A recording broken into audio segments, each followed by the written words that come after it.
Hello बच्चों, मैं बाइकी गुप्ता। इस वीडियो में हम इलेक्ट्रिक चार्ज की प्रॉपर्टी को समझेंगे। इलेक्ट्रिक चार्ज की कुछ प्रॉपर्टीज़ होती हैं। Like charges repel each other and unlike charges attract each other. Same charges positive positive negative negative एक दूसरे को रिपेल करेंगे और अपोजिट चार्जेस पॉजिटिव नेगेटिव एक दूसरे को अट्रैक्ट करेंगे। यहाँ पर Q1 पॉजिटिव है, Q2 पॉजिटिव है, सेम चार्जेस हैं तो इनके बीच रिपल्सन फोर्स होगा। ये चार्जेस एक दूसरे से दूर जाएंगे।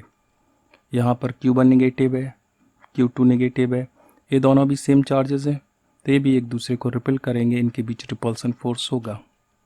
यहाँ पर Q1 पॉजिटिव है, Q2 नेगेटिव है तो अपोजिट चार्जेस हैं, ये चार्जेस एक दूसरे को अट्रैक्ट करेंगे, एक दूसरे की तरफ मूव करेंगे। इसको हम एक एक्सपेरिमेंट से समझते हैं। एक चार्ज हमने Q1 लिया पॉजिटिव, दूसरा Q2 लिया पॉजिटिव। इन दोनों चार्जेस को r डिस्टेंस पर A एंड B पोजीशन पर रखते हैं। अब इन चार्जेस को जैसे ही हम छोड़ते हैं तो ये चार्जेस एक दूसरे को रिपेल करने लगते हैं और एक दूसरे से दूर जाने लगते हैं।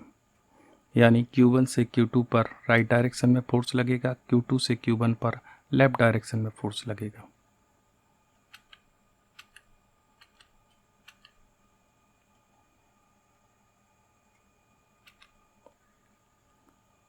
इसी तरह हम दो Q1 Q2 नेगेटिव चार्जेस लेते हैं जिन्हें A एंड B पोजीशन पर रखते हैं।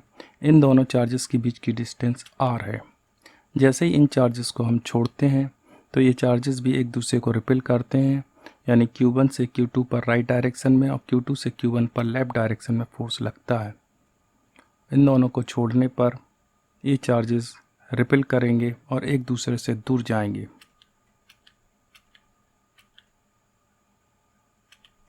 अब हम एक चार्ज Q1 पॉजिटिव लेते हैं, दूसरा चार्ज Q2 नेगेटिव लेते हैं। इन दोनों को भी r डिस्टेंस पर रख के छोड़ देते हैं। तो यहाँ पर ये चार्जेस अपोजिट हैं तो ये चार्जेस एक दूसरे को अट्रैक्ट करते हैं और एक दूसरे की तरफ मूव करते हैं। सेकंड प्रॉपर्टी होती है the magnitude of elementary negative और positive charge is same is equal to E। Charge चाहे पॉजिटिव हो या नेगेटिव हो, दोनों चार्जेस का मैग्नीट्यूड सेम होता है। यानी -E mod is equal to +E mod is equal to 1.6 multiply 10⁻⁻19 coulomb. Third property होती है the electric charge is additive in nature.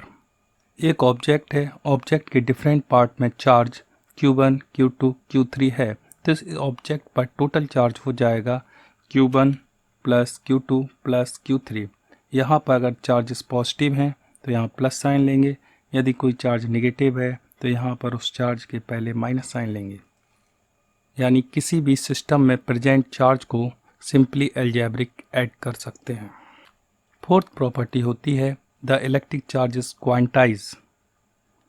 यानी किसी भी सिस्टम पर जो चार्ज है, ऑब्जेक्ट पर चार्ज है, वो हमेशा E का इंटीजर मल्टीपल होता है। यह चार्ज कभी फ्रैक्शन के फॉर्म में नहीं हो सकता। जैसे यहाँ एक ऑब्जेक्ट है, ऑब्जेक्ट पर चार्ज है Q, तो इस पर चार्ज का फार्मूला हो जाएगा Q is equal to ±NE। Plus positive charge को रिप्रेजेंट करेगा, माइनस नेगेटिव चार्ज को रिप्रेजेंट करेगा और N इंटीजर को रिप्रेजेंट करेगा। फिफ्थ प्रॉपर्टी है electric charge on a system is always conserve. यानी चार्ज को कभी प्रोड्यूस नहीं किया जा सकता है, चार्ज को कभी डिस्ट्रॉय नहीं किया जा सकता है।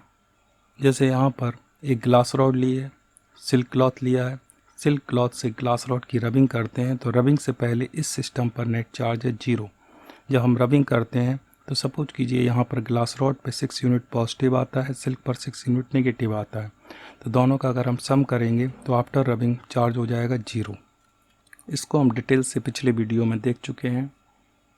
नेक्स्ट वीडियो में हम कूलाम्स लॉ पढ़ेंगे। यदि आपको वीडियो पसंद आया हो तो हमारे चैनल को लाइक कीजिए, सब्सक्राइब कीजिए और अपने फ्रेंड्स को शेयर कीजिए, जिससे मैं आपके लिए और अच्छे वीडियो ला सकूं।